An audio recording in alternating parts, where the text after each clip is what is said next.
It's Charlie's World. 안녕하세요, 찰리브라입니다.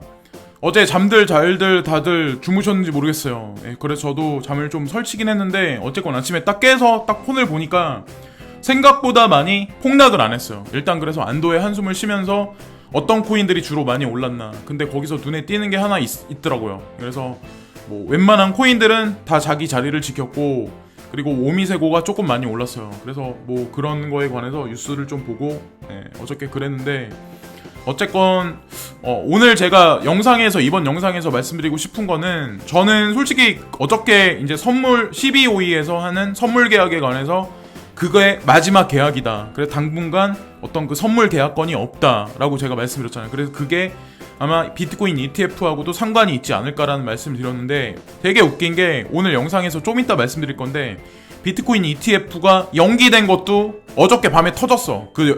연기 그 뉴스가 나왔어. 그럼에도 불구하고 시장이 부정적인 어떤 그거에 관해서 별로 데미지가 없었어요.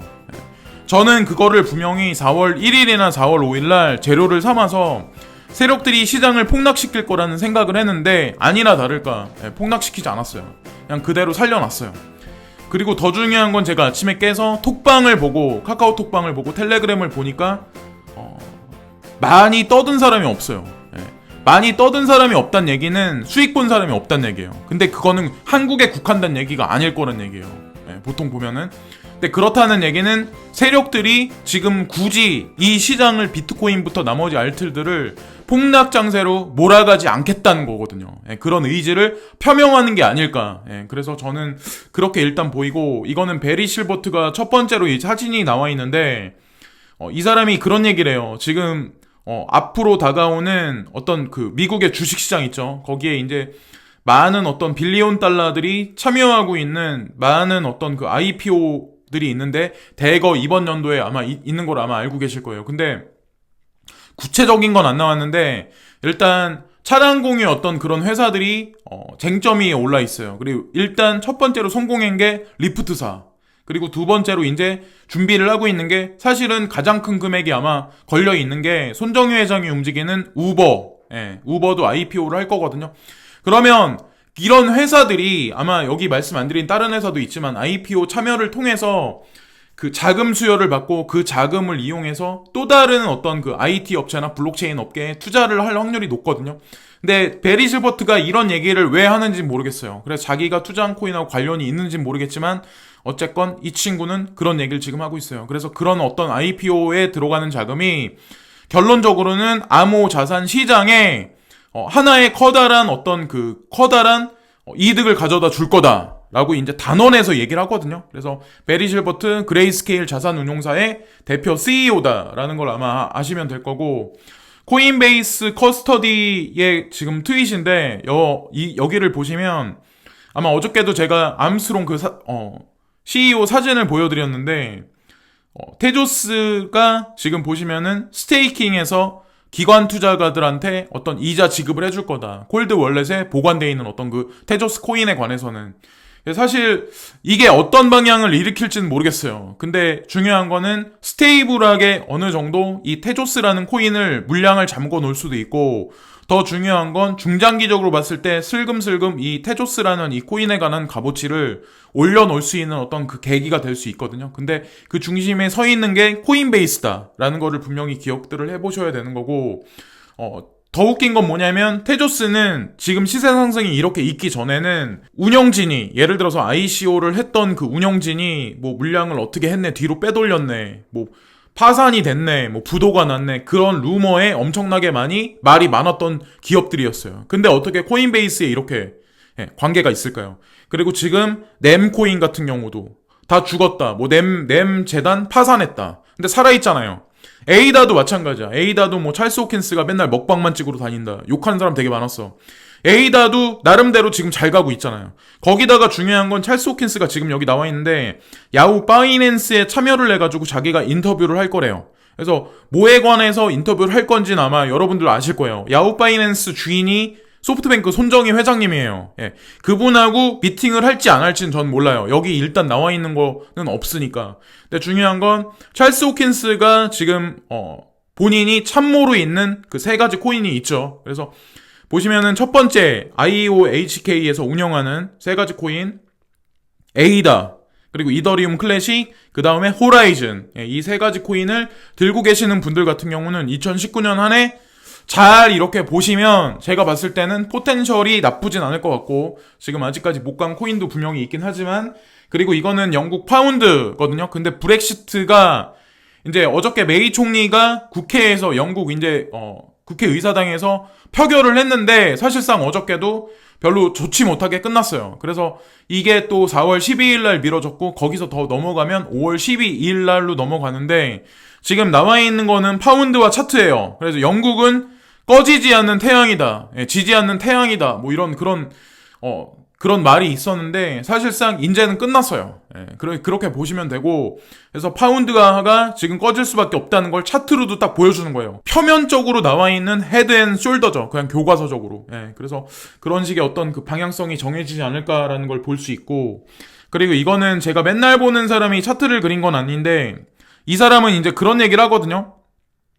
이번에 비트코인이 지금 저항선을 뚫었는데, 여기를 뚫어서 이 사람이 봤을 때는 차후 랠리가 4250불까지 4242불까지는 터치를 하고 그 다음에 조정 장세를 거치지 않을까. 그래서 사실 그렇게 따지면 아직까지 더 갈 수 있다는 얘기고, 지금 보면은 이더리움이 랠리를 천천히 펼치고 있는 상황, 그리고 비트코인 캐시도 슬금슬금 올라가는데 리플만 지금 안 움직여. 근데 중요한 건 리플도 움직이기 시작을 할 거라는 거죠. 저도 그래서 슬금슬금 약간의 어떤 그 현금이 있으면 매집을 하기 시작을 했는데, 약간씩. 그리고 이거는 빅 먼스 커밍법 바이낸스 코인이 이제 다음 달부터는 진짜 잘 될 거다라는 거에 관해서 얘기를 하는 거거든요. 그래서 BNB 코인 버닝 한다고 하잖아요. 그래서 그거를 태워버려서 없애는 거예요. 그 일정 양이 있는 거를 없애버리는 거예요, 그냥. 그렇다면 그 값어치가 올라갈 거 아니에요. 그게 4월 15일 날 할 거다라는 거. 그리고 두 번째, 바이낸스 체인이 메인넷을 런치할 거다. 그리고 바이낸스 덱스가 런치할 거다. 이더리움하고 바이낸스 체인으로부터 나온 커다란 프로젝트에 관해서 이게 움직일 거다라는 거에 관해서 한번 또 얘기가 있었고, 그리고 런치패드 세일하고 같이 겹쳐져가지고 BNB 코인이 급상승할 거다. 그런 얘기도 있고, 트러스트 월렛하고 연결된 바이낸스 덱스가 같이 이제 움직일 거다라는 거에 관해서 여러 가지 호재거리 뉴스들이 가지고 있는 BNB 코인에 관해서 지금 어필을 하는 거거든요. 근데 이거는 바이낸스에서 지금 마케팅을 하는 건 아니에요. 창펑자오가 여기다가 좋아요를 누르긴 했지만 그거 되게 웃긴 거죠. 근데 어쨌건 중요한 건 제가 봐도 중장기로 봤을 때 안정적이면서 투자 값어치가 있다고 생각하는 게 BNB 코인이에요. 그래서 덥석 사기보다는 저점 구간이 만약에 분명히 온다면 그때는 좀 어느 정도 가지고 있는 것도, 중장기로 가지고 있는 것도 나쁘지 않지 않을까라는 생각을 하거든요. 이거는 비트코인 차트인데 이것도 마찬가지로 삼각 수렴에 딱 그 패턴이 딱 트라이앵글이 있는데, 그거를 상방 저항선을 가볍게 뚫어버리고 지금 계속해서 하락을 하지 않는 지금 구간. 근데 사실은 진짜로 많이 도와주는 거는 우리가 맨날 항상 보고 있는 우리 동료들, 암호자산 시장에 들어와 있는 동료들 중에 돈 번 사람이 별로 없다. 그렇기 때문에 세력들은 여기서 쉽사리 패닉 시장을 안 줄 거다라고 생각을 하거든요. 그래서 잠정적으로는 이런 어떤 슬금슬금 거북이 같은 랠리가 한동안은 펼쳐지지 않을까. 비트코인과 알트코인의 어떤 그 커플링 장세, 때로는 디커플링, 뭐 이런 게 펼쳐지지 않을까라는 생각을 하고, 이제 이거는 문 오버로드라는 사람이 있는데 이 사람도 이제 그런 얘기를 하거든요. 알트코인에 관해서 뭐 많은 어떤 그 프레임들이 지금 셋업을 시켰다. 밑에 지금 뭐 매수하기 위해서 대기를 타고 있다라는 얘기를 하거든요. 그래서 사실 뭐 이 시장에서 현금이나 스테이블 코인으로 나가겠다는 얘기가 아니라, 사실상 한동안은 어떤 그 알트코인 장세에 관해서 긍정적으로 예측을 하는 거거든요. 그래서 저도 이제 비슷한 관점으로 바라보고 있고, 이건 이더리움인데, 이더리움 차트인데, 이더리움 차트도 마찬가지로 수렴 구간을 어느 정도 거쳐서 이제는 한번 반등 장세가 올 수 있다는 거에 관해 지금 얘기를 하는 거거든요. 그래서 지금 당장은 아니겠지만 지금 5월달, 6월달로 넘어가면서는 여기서 50% 이상은 아마 급상승하지 않을까, 그때 구간으로 봤을 때는. 그래서 지금 뭐 이더리움 가지고 계신 분들 같은 경우도 조금 기다려 보시면 아마 움직일 수 있다. 근데 이거는 이것도 여러 사람이 지금 얘기를 하는 거거든요. 예, 제 의견뿐만 아니라. 그래서 그렇게 보시면 어떨까라고 말씀드리고, 이것도 사실 오늘 이번 영상에서는 메인이라고 제가 말씀드릴 수도 있는 뉴스 중에 하나인데, 세계에서 이제 어저께, 하필 또 어저께 같은 날, 되게 중요한 날인데, 폭락이 있을 수도 있는 날, 근데 세계에서 비트코인 ETF에 관해서 딜레이 됐다. 예, 그래서 그 날짜가, 반액 비트코인 ETF 관해서 딜레이 된 그 날짜가 5월 16일, 그리고 5월 21일이다. 그리고 최대한 만약에 그게 연기가 되면은 그게 10월 달로 넘어가요. 진짜 데드라인은. 그게 10월 13일에서 10월 18일이다. 예. 근데 이런 악재 뉴스가 터졌음에도 불구하고 시장이 견고하게 지지를 하고 있다는 얘기는 사실상 지금 비트코인이라든가 알트코인을 개인들한테 줄 의지가 없다는 거거든요. 예. 세력들 의지가. 저는 좀 약간 그런 관점으로 바라봐요. 예. 그래서 어떻게 될지 모르겠지만 어쨌건 이 재료가 만약에 4월 1일이나 4월 5일 날 터졌으면 이거를 통해서 급락을 시키는 수도 있어요. 사실 코에 걸면 코걸이, 귀에 걸면 귀걸이잖아요. 근데 왜 하필 어저께 같은 날 이 뉴스가 터졌을까요? 예. 그것도 되게 궁금해요, 저는. 그래서 어쨌건 그냥 잘 넘어갔다는 얘기는 한동안은 이렇게 유지를 할 거다라고 볼 수 있고, 이 사람은 이제 월봉 차트로 그린 건데 이거를 4,158달러에 저항을 받고 지금 있는 구간인데 여기서 이 벽을 만약에 넘으면 그 다음서부터는 5,000불까지 갈 수도 있거든요. 그래서 4,250불을 찍고 그 다음에 약간의 조정 상세를 거치고 그 다음엔 깔끔하게 위로 슈팅 구간이 나올 수 있는 비트코인이 나올 수 있지 않나라고 해서 이 사람이 했는데 차트를 잘 보는 사람이 여기다가 하트 표시를 날렸어요. 그래서 저도 이거를 캡처를 한 거거든요. 그래서 어쨌건 긍정적으로 지금 시장이 흘러간다는 거에 관해서 이제 말을 해주는 거고, 이건 비트코인 USD 차트거든요. 이것도 마찬가지로.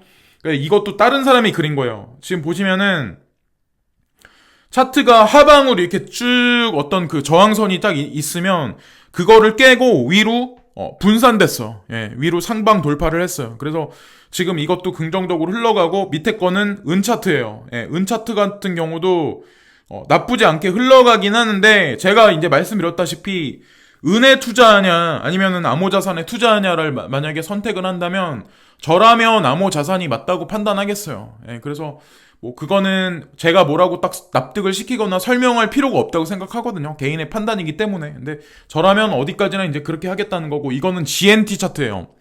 그래서 골룸을 제가 80 몇 원대부터 말씀을 드렸었는데 지금 제가 방송하기 전에는 100원이 넘었었거든요.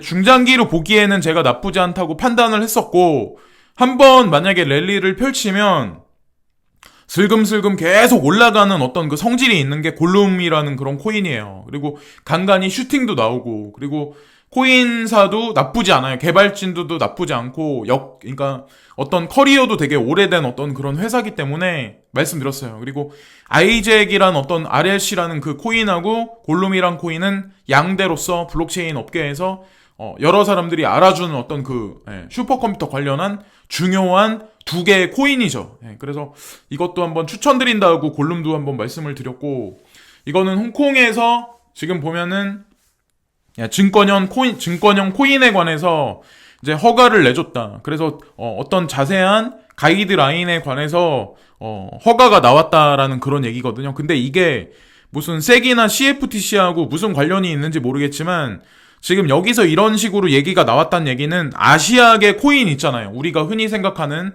뭐 중국 코인이라든가 무슨 코인 뭐 예를 들어서 그쪽도 제가 봤을 때는 긍정적인 어떤 영향이 차후에 있지 않을까라고 생각을 하거든요. 그리고 제가 얼마 전에 네오에 관해서 어떻게 보면 바위같이 움직이지 않는 어떤 그런 상태로 있었는데 그래도 찔끔 올라서 저도 나름 기분이 나쁘진 않거든요. 근데 저는 많이 못 샀어요. 많이 살 기회가 있었는데 어쨌건 한편으로 조금 약간 후회는 하긴 하고, 그리고 이거는 일본에서 13개나 되는 은행들이 SBI 리플의 블록체인 페이먼트 어플에 관해서 같이 투자를 진행한다, 같이 연합해서 움직일 거란 얘기거든요.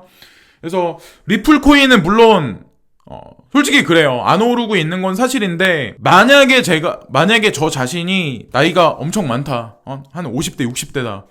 만약에 그렇다면 리스크를 적게 안으면서 암호자산도 투자하면서, 그리고 어떻게 보면 시세 분출도 있으면서 수익률도 가져갈 수 있는 게, 지금으로서는 다른 코인들이 다 많이 올랐잖아요. 그러니까 많이 올랐다고 해서 엄청나게 뭐 2배, 3배 오른 건 아니지만 단 10%, 20%라도 먼저 올랐잖아요. 그렇기 때문에 저도 사실은 이틀 전부터 리플만 사실 하는 게 낫다고 제가 말씀드렸던 이유가 리플만 안 갔어. 예. 근데 중요한 거는 저는 어느 시점 가서는 분명히 오를 거라고 생각을 하거든요. 예, 그래서 이미 랠리를 펼치고 있는 코인을 사는 거보다는 저는 그래요. 예, 저는 좀 어떻게 보면은 여기서 까져봐야 얼마나 까질까라는 생각으로 했을 때는 리플이 오히려 투자 대상이 아닐까라는 생각을 하죠. 프로젝트는 처음에 SBI, 더미시 넷뱅크, 그리고 서가뱅크, 그리고 로즈나뱅크 3개의 일본 은행이 합류했습니다. 61개 일본 은행 컨소시엄을 보게 될 것이다. 예, 그리고 여러 가지 것들이 지금 리플이 설계한 송금 솔루션은 국내 및 국경 간 은행 간 거래에 사용됩니다. 예를 들어 스페인 은행그룹, 산탄데르, 스페인, 브라질, 영국, 폴란드에서 국제 송금 리플의 엑스커런트를 사용하고 있습니다. 자, 이 뉴스 좋은 뉴스는 다 나와. 근데 가격은 안 올라. 어쨌건 저는 그래도 마이너스가 엄청 크게 가는 어떤 그런 건 분명히 안 올 거라고 생각을 해요. 지금 가격대라면. 안트마이너 S17 시리즈를 런치를 시킬 거다라는 거에 관해서 발표를 했다, 그런 얘기인데, 기술 개발에는 끝이 없습니다. 그러나 단기적으로 나노미터 규모의 대량 생산의 과제는 더 많은 투자와 추가 연구 개발이 필요합니다. 가까운 장래에 7나노미터 미리가 성능과 경제 측면에서 가장 선호될 것입니다. 얘네가 말하는 게 뭐냐면, 비트메인의 익명의 소식통은 이번 주에 곧 나오는 2020년 비트코인 블록 보상의 절반이 회사의 안트마이너 출시에 긍정적인 영향을 미칠 것이라고 암시했습니다. S17 시리즈가. 그래서 얘네가 이제 2020년에 밤감기로 들어가는데, 밤감기로 들어가면 사실 지금 있는 어떤 그 채굴기 같다는 수익률을 추구하기가 되게 많이 쉽지가 않잖아요. 반으로 줄어드는데. 근데 얘네는 비트메인이 제가 그 중심에 서 있다고 제가 말씀드리는 이유가, 어떻게 보면 비트메인이 전체적으로 지금 채굴 시장에서 본인들이 채굴 업계에 지금 판매되는 이 채굴기가 전 세계에 영향을 주는 게 엄청나게 많아. 그러면 채굴기를 조작해가지고 채굴기 칩셋을 지아누가 설계를 하든 ARM에서 받아다가 채굴기를 만들든, 중요한 거는 어떤 얘네가 만드는 그 기계에 따라서 지금 51% 공격이라든가 아니면은 가지가지 여러 가지 것들, 여러 가지 코인들, 하다못해 비트코인 캐시 같은 경우도 얘네들에 의해서 사실은 둘로 쪼개졌었고, 여러 가지 그런 이슈들이 있잖아요. 제가 그래서 비트메인이 파산났다 어쩌고 저쩌고 말이 많지만, 오히려 우리는 지금 호재 뉴스가 엄청나게 쏟아지는 그런 회사들 말고 오래된 회사 중에 시총이 되게 커. 근데 안 좋은 루머가 계속 나와. 주기적으로 계속 나와. 나왔다 안 나왔다 그런 코인에 오히려 투자하는 게 낫지 않을까라는 생각을 하는 거죠. 시총 높은 코인 중에 오히려 호재 뉴스가 없어. 조용해. 그런 코인도 오히려 좋다고 저는 생각을 해요. 호재 뉴스를 너무 많이 던지는 코인은 저는 솔직히 그렇거든요. 왜 그걸 자꾸 던질까요? 그러니까 주식시장에도 그래. 애널리스트가 무슨 회사가 뭐하고 합병한대. 벌써 애널리스트가 우리한테 TV에서 그런 얘기를 했을 때는 이미 게임은 끝난 거예요. 이미 세력들은 그 뉴스를 통해서 이미 시장에 던지고 있는 거야. 그걸 받아먹는 거는 이제 미끼에 물린 개미들일 수도 있는 거고. 저는 한편으로는 그런 생각도 하거든요. 중국의 암호화 광업 업체인 에이식, 하드웨어 생산 업체 비트메인이 새로운 에너지 효율적인 안트마이너 S17 시리즈 광부로 4월 9일에 출시한다고 밝혔습니다. 3월 29일 비트메인 공식 블로그 게시물에서 발표했습니다. 4월 9일날 이걸 출시한다. 근데 비트코인에 관해서 예를 들어서 비트코인 캐시도 마찬가지지만 G캐시에 관해서 채굴하는 거에 관해서도 발표를 했고 판매를 하기 시작했고, 그렇단 얘기는 얘네가 이제 비트메인이 손을 대서 이런 거를 발표를 했단 얘기는 시세 상승하고도 사실 관련이 있거든요. 지들이 기계를 팔아먹으려면 가격도 사실 어느 정도 올려놔야 돼. 왜 채굴했는데도 마지노선도 안 나와, 전기세도 안 나와, 관리비도 안 나와. 뭐 그러면은 뭐하러 채굴을 해요? 채굴기를 뭐하러 사? 예? 그러면 이 회사가 운영이 될까요? 과연? 그러니까 얘네들이 중간에서 조작질하는 거는 얘네들이라고 저는 판단을 하는 거죠. 항상 말씀드리지만. 그리고 이거는 항상 말씀드리지만 재패니스 일본의 거대 자이언트 이커머스 업체인 라쿠텐이 6월 달에 어떤 암호자산 거래소에 관해서 런칭을 시킬 거다. 이것도 제가 계속해서 말씀드리지만 6월 달에 이상하게 5월 달하고 6월 달에 뭉쳐있는 이런 게 되게 많아. 크레이튼 메인넷도 있고 지금 여기서 말하는 라쿠텐도 마찬가지로 그때 본격적으로 움직이고, 그리고 야후에서 움직이는 암호화폐 자산 거래소도 마찬가지로 5월 21일인가 아마 움직인다고 저는 기억을 하고 있거든요. 6월 달인가? 다 뭉쳐있는 거예요. 그렇다는 얘기는 다음 달이 아마 만약에 조정장세가 오면 이번 달은 이미 거의 다 끝났고 다음 달이 마지막일 수도 있다는 거죠. 그래서 언제가 될지 모르겠어요. 근데 만약에 개인들이 만약에 여기서 수익 축을 못하고 이런 대로 그냥 슬금슬금 계속 계단식으로 올라가면 저는 솔직히 그렇거든요. 그러니까 지금 올랐으니까 못 사는 사람은 예를 들어서 내리면 내렸을 때도 못 사. 근데 내리면 못 사는 사람이 오르면은 또 못 사. 그러니까 그냥 마음의 결정들을 어느 시점 가서는 늦지 않게 하는 게 낫다는 거죠. 이럴까 저럴까 하는 동안에 토끼와 거북이가 있으면 거북이는 남의 말 안 듣고 지 혼자 그냥 계속 기어가. 계속 그냥 올라가는 거예요. 조금 조정이 살짝 있더라도 또 가. 개인이 사기 진짜 쉽지 않은 거예요. 세력들이 이런 식으로 차트를 그리면. 그리고 이거는 아르헨티나인데 아르헨티나에 보면은 정부 관료가 장관이 크립토 암호자산에 관해서 추구를 해야 된다. 그거를 도입을 해야 된다. 근데 그게 달러의 US 달러에 대한 어떤 그 의지력에 관해서 좀 절감할 수 있다. 그거를 좀 반감시킬 수 있다라고 지금 얘기를 하는 거거든요. 그래서 아르헨티나 재무장관인 펠릭스 마틴 소토는 베이징 회의에서 아르헨티나의 재정 통합을 촉진하고 주정부 비용을 줄이는 방법으로 정부가 암호화 블록 기술을 다루어야 한다고 주장했습니다. 아르헨티나의 국제금융 관계를 이끌고 있는 소토는 국가 인구의 절반이 은행 계좌를 가지고 잊지 않고 저축을 미국 달러로 전환하여 현금 거래를 운영한다고 설명했다. 여기 나왔죠. 그러니까 미국 달러에 의지하는 사람들도 되게 많았어요. 근데 여기서 중요한 거는 이 대목을 또 잘 보셔야 돼. 우리는 후오비에서 크립토커런시 및 블록체인 업체에 참여하는 방법을 배우고 있습니다. 예를 들어 후오비 플랫폼에서 토큰화를 통해 아르헨티나의 풍부한 농업, 광물 및 에너지 자원을 글로벌 투자자가 잘 조달할 수 있습니다. 웬 갑자기 여기서 생뚱맞게 후오비가 나타났어요. 거기다가 아르헨티나하고 연합해서 움직이는 게 지금 바이낸스가 여기 들어갔잖아요. 그러니까 그런 거를 잘 보시면 어떤 예를 들어서 여기서 달러가 빠져있는 그 어떤 빈틈이 있으면 얘네가 지금 들어가는 거예요. 바이낸스, 후오비 이런 사람들이 그거를 잘 큰 그림에서 잘 보셔야 된다는 거죠. 그리고 미국 섹에서 결정을 내렸다. 비트코인 ETF에 관해서 이제 바넥하고 빗와이즈하고 어떤 그런 거에 관해서 딜레이 시키는 거에 관해서 연기를 시켰다. 아까 제가 말씀드렸죠. 근데 그게 사실은 시장에는 악재로서 작용 안 한 게 저는 되게 신기하다는 거죠. 그래서 미리 터뜨려버린 상황에서 오히려 시세는 안 떨어뜨리고 이렇게 되면은 저는 얘기가 이미 끝났다고 저는 생각을 해야 된다 생각하거든요.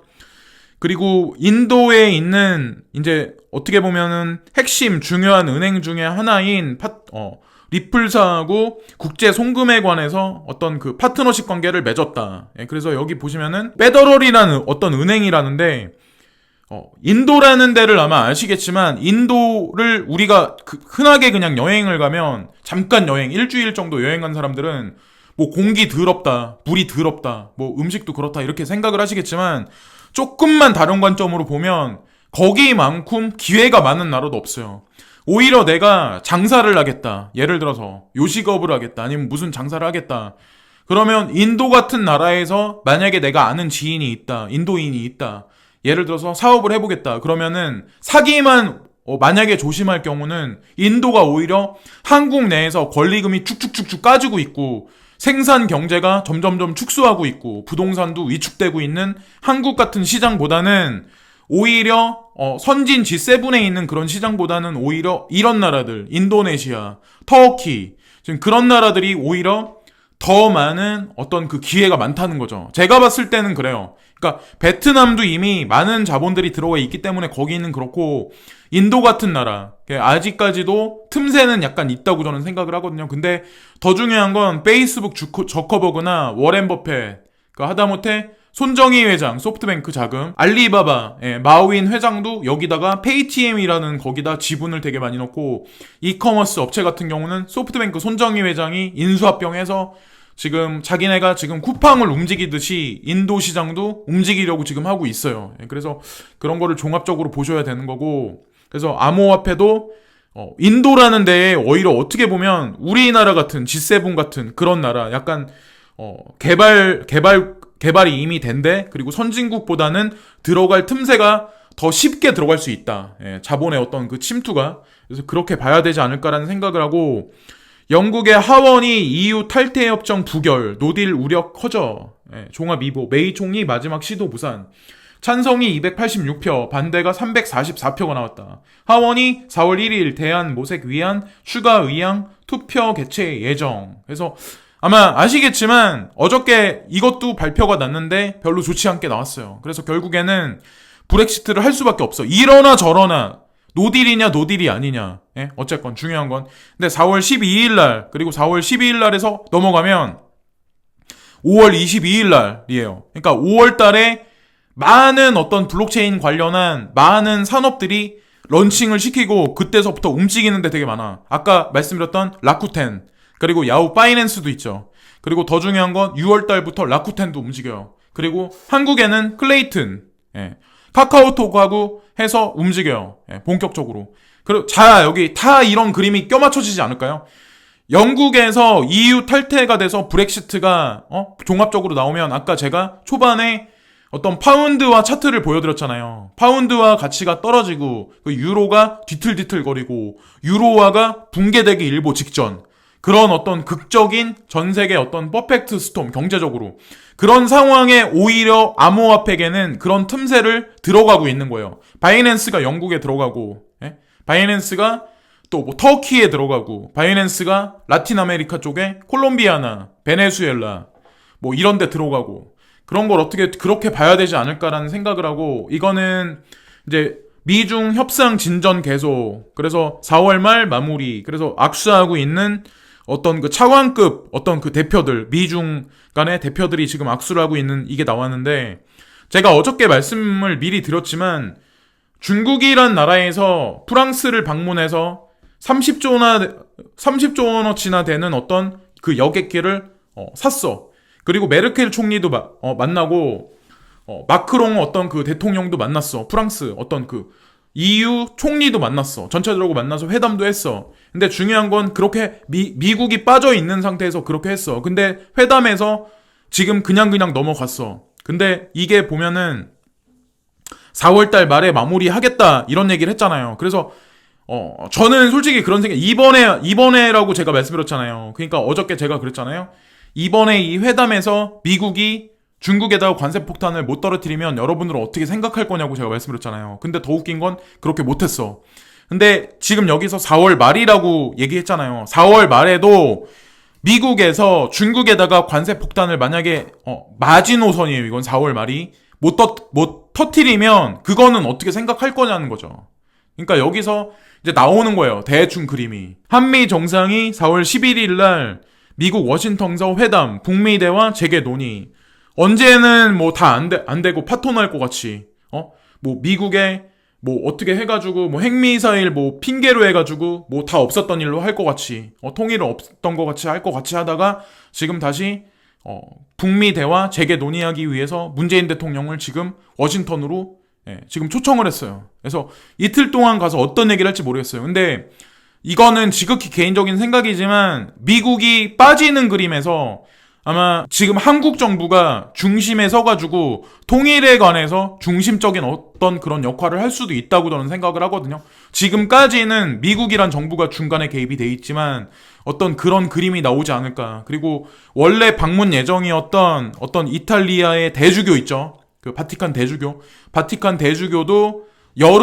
그러니까 7월 달이 넘어가기 전에는 분명히 방문할 거고, 그 전후로 해서는 김정은이가 한국의 서울에 방문을 전 할 거라고 생각을 하거든요. 예, 그리고 그거를 기로로 해서 남북 경협 문제, 그리고 현대관광, 그거를 통해서 금강산 관광도 다시 한번 추진하지 않을까라는 생각을 해요. 이것도 어디까지나 전부 다 개인적인 생각인데, 그러니까 제가 항상 말씀드리지만 이런 세력들은 된다 안 된다 하면서 계속 쏘를 하는 거야. 예, 그 와중에 그 피를 빨리는 거는 결국에는 대중들이라는 거죠. 우리 같은 대중들. 그리고 이거는 올해부터 자연 감소 시작이다. 인구 쇼크 현실화.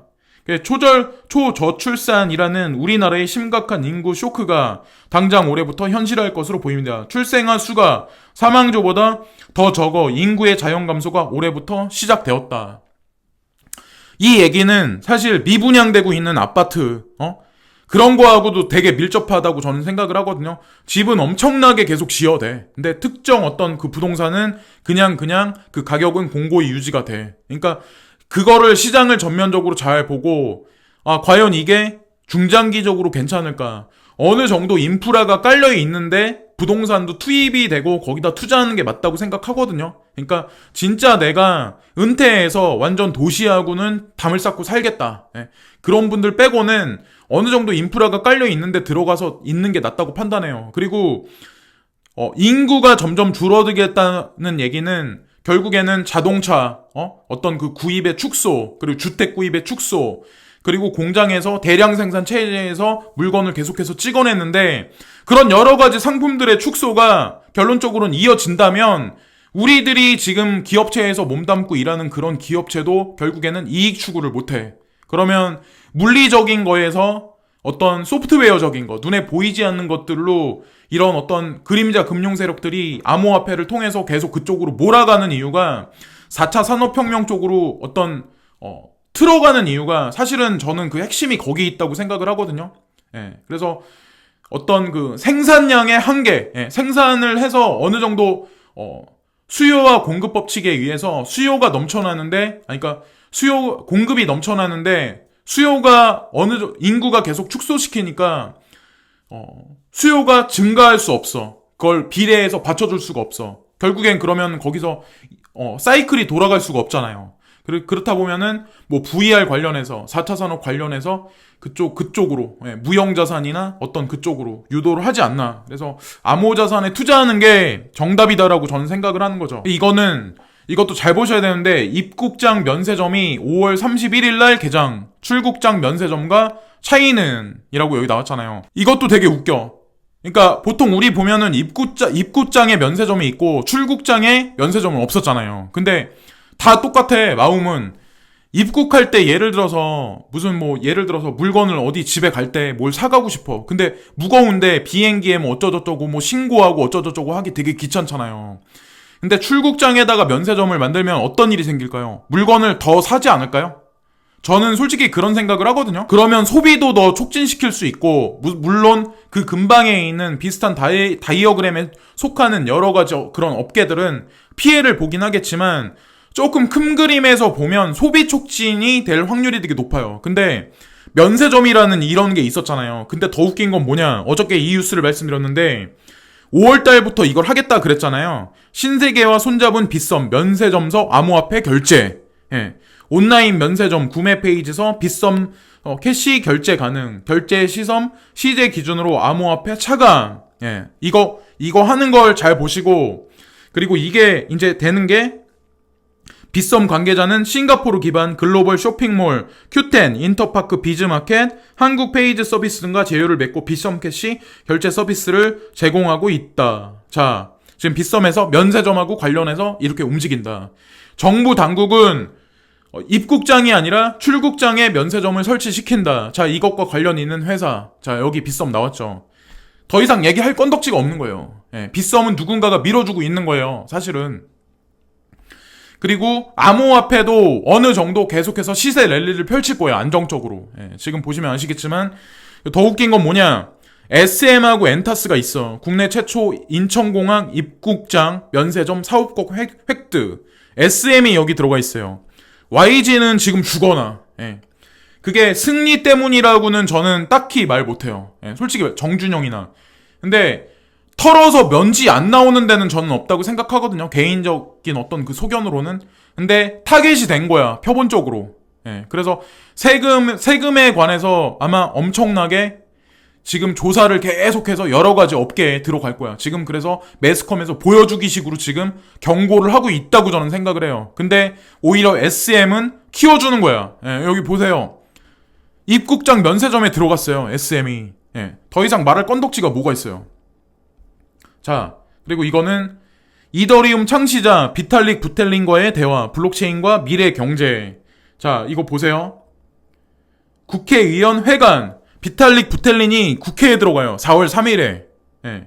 4월 3일 오전 10시 국회의원 회관 제1소회의실 민병두 정무위원장 더불어민주당 국회의원. 예. 이분이 여기 가세요. 그래서 한국 블록체인 협회 재단법인 여시제 코인플러그 여기 참여해요. 예.